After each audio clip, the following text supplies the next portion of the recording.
प्रिय छात्रों नमस्कार। एनसीईआरटी फिजिक्स कक्षा 12वीं में आपका स्वागत है। आज से हम लोग अध्याय 2 यानी कि स्थिर विद्युत विभव एवं धारिता शुरू कर रहे हैं। तो अध्याय शुरू करने से पहले मैं आपको बताना चाहता हूं कि इस अध्याय में कौन कौन से टॉपिक हैं और इन्हीं टॉपिक्स में से ऐसे कौन कौन से टॉपिक हैं जो परीक्षा की दृष्टि से काफ़ी इम्पोर्टेंट है। और जैसा कि आप सभी जानते हैं कि अध्याय खत्म जैसे ही होता है तो हम लोग वस्तुनिष्ठ प्रश्न का भी एक वीडियो डालते हैं। उसका मतलब ये होता है कि उन प्रश्नों को आप देखते हैं तो एग्ज़ाम में चूँकि आप जानते हैं कि वस्तुनिष्ठ प्रश्न भी आते हैं, तो वहाँ पे आपकी प्रैक्टिस हो जाती है कि किस टाइप से क्वेश्चन आ सकते हैं। और कुछ क्वेश्चन आपको एग्ज़ाम में ऐसे भी आते हैं जो घुमावदार होते हैं या जो आपके टॉपिक्स पर बेस्ड होते हैं।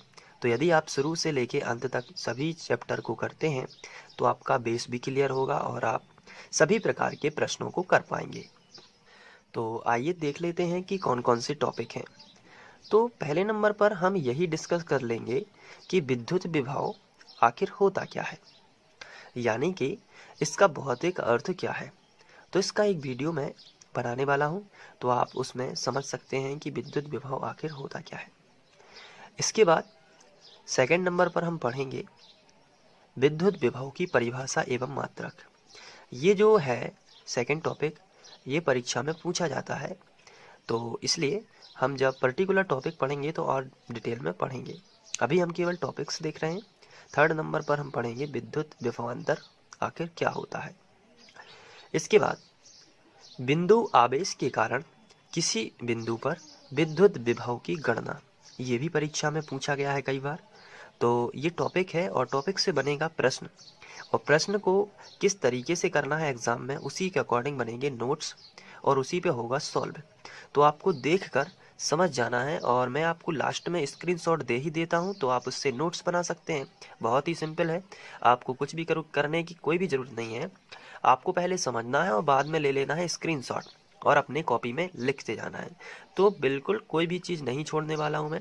यहाँ से आप पूरा का पूरा एक एक टर्म पढ़ेंगे और आप देखेंगे कि एग्ज़ाम में इसी टाइप से क्वेश्चन आपसे पूछे जाएंगे। इसके बाद हम पढ़ेंगे विद्युत द्विध्रुव के कारण अक्षीय स्थिति में विद्युत विभव की गणना। तो ये भी इम्पोर्टेंट है कि विद्युत विभव जो है वो अक्षीय और निरक्षीय दोनों में, देखिए नेक्स्ट में है निरक्षीय स्थिति में विद्युत विभव की गणना, तो ये भी हम करेंगे। आपको क्या करना है, लगातार पढ़ते रहना है और इससे आपका फ़ायदा ये होगा कि आप कंटिन्यूटी बनाए रखेंगे तो आप कुछ भी भूलेंगे नहीं, और फिर इसके बाद आप एक एक बार रिवाइज करेंगे तो बहुत अच्छे से आप पे बनने लगेगा।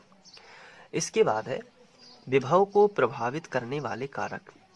तो ये विद्युत विभव को जो प्रभावित करने वाले कारक है ये भी पूछा ही जाता है और आप देखेंगे पुराने पेपर्स में तो ये आया भी है।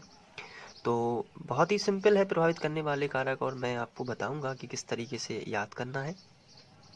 इसके बाद विद्युत क्षेत्र की तीव्रता और विभवांतर में संबंध है। ये तो क्वेश्चन बहुत ही ज़्यादा इम्पोर्टेंट है। इसके बाद विद्युत क्षेत्र में आवेशित कण की गति तथा गतिज ऊर्जा की गणना। इसके बाद समविभव पृष्ठ क्या है, इसके प्रमुख गुण लिखिए। इसके बाद चालक एवं विद्युत रोधी, ये भी हमें इसी चैप्टर में पढ़ना है। और विद्युत धारिता के बारे में पढ़ना है और इसका मात्रक भी हमें पता करना है। तो आप टॉपिक्स से अंदाज़ा लगा सकते हैं कि ये सभी लेक्चर कितने इम्पोर्टेंट होने वाले हैं।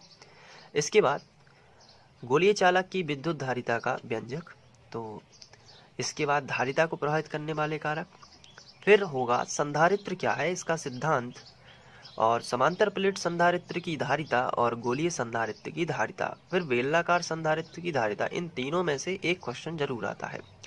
और फिर संधारित्रों का श्रेणी संयोजन और संधारित्रों का समांतर संयोजन। इसके बाद बांडी ग्राफ जनित्र। तो आप देख सकते हैं टॉपिक से अंदाज़ा लगा के इसमें से मैंने कुछ भी नहीं छोड़ा है और सभी जो टॉपिक्स हैं उनमें से हम सभी पर डिस्कस करेंगे, तो कोई ना कोई तो एग्ज़ाम में ज़रूर आएगा। बस आपको करना क्या है, अच्छे नोट्स बनाना है।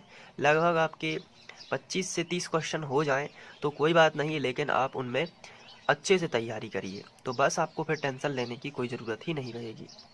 इसके बाद आंशिक रूप से परावैद्युत माध्यम की उपस्थिति में समांतर प्लेट संधारित्र की धारिता।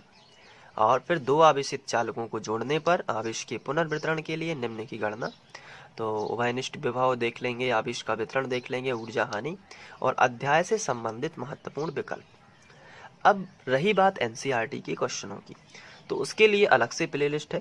तो मैं चाहता हूं कि पहले आप थ्योरी पार्ट कंप्लीट कर लीजिए और उसके बाद फिर एनसीईआरटी के क्वेश्चनों को सॉल्व करेंगे।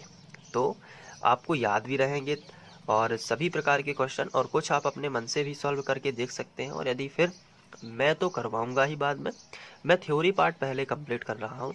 तो आशा करता हूं कि आप लोग थ्योरी पोर्शन, क्योंकि थ्योरी पोर्शन ज़्यादा अंकों का आता है, इसलिए आप इस पर फोकस्ड रहिए। और ये था इंट्रो। तो इसी के आधार पर आपके नोट्स बनना है। तो आप चाहें तो अपने नोट्स में पहले इंट्रो वाले ये सभी टॉपिक्स भी लिख सकते हैं, और क्योंकि नोट्स आप जितने अच्छे बनाएंगे आपका मन भी उतना ही अच्छा लगेगा पढ़ने में। और जब एक बार आपके नोट्स बन जाते हैं तो आपका कॉन्फिडेंस आ जाता है, क्योंकि इससे आप कम समय में ज़्यादा रिवीजन कर पाते हैं। और आपको एक्स्ट्रा नॉलेज यदि इकट्ठा करना है तो आप एक्स्ट्रा भी कर सकते हैं, लेकिन जो ज़रूरत है, जिसकी जो पर्याप्त है, जो आपको करना ही चाहिए, कंपलसरी है, पहले आपको वो तो करना ही चाहिए। तो इसी आशा के साथ मिलते हैं फर्स्ट लेक्चर में, जो कि होगा अध्याय 2 का पहला वीडियो। ये था इंट्रो।